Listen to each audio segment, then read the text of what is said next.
Up next, we got multiply 2 digits by 1 digit with distributive property.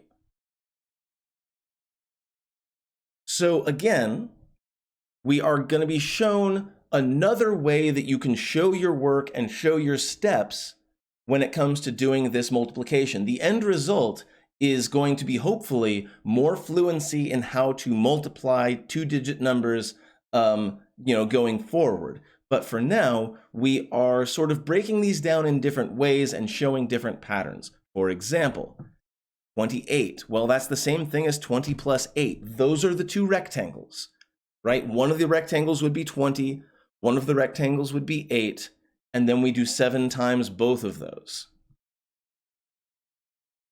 7 times 20 to get the first rectangle, 7 times 8 to get the second one. 140 plus 56 is 196.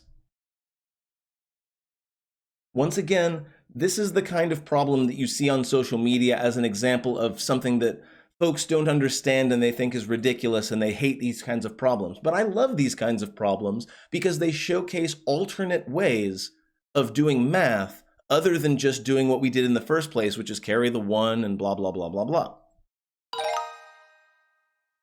Which two expressions are equivalent to 8 times 42?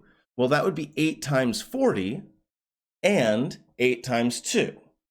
We could also call it 8 times 40 plus 2, right? That's what distribution means. We essentially take the 8 times and we distribute it to both the 40, 8 times 40, and to the 2, 8 times 2. Fill in the blanks. 39s and 2 9s.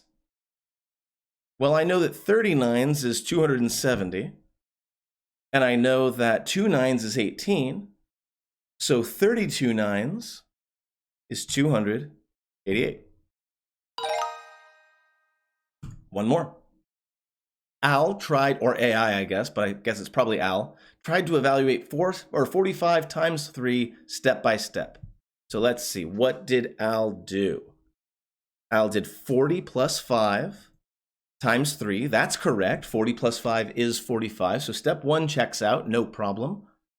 Step 2 is 40 times 3 plus 5 times 3. That's also correct. The 3 is being multiplied by both the 40 and the 5. 40 times 3 is indeed 120. 5 times 3 is indeed 15. Those two do add together to make 135. I do believe that Al solved this problem correctly. And that's that.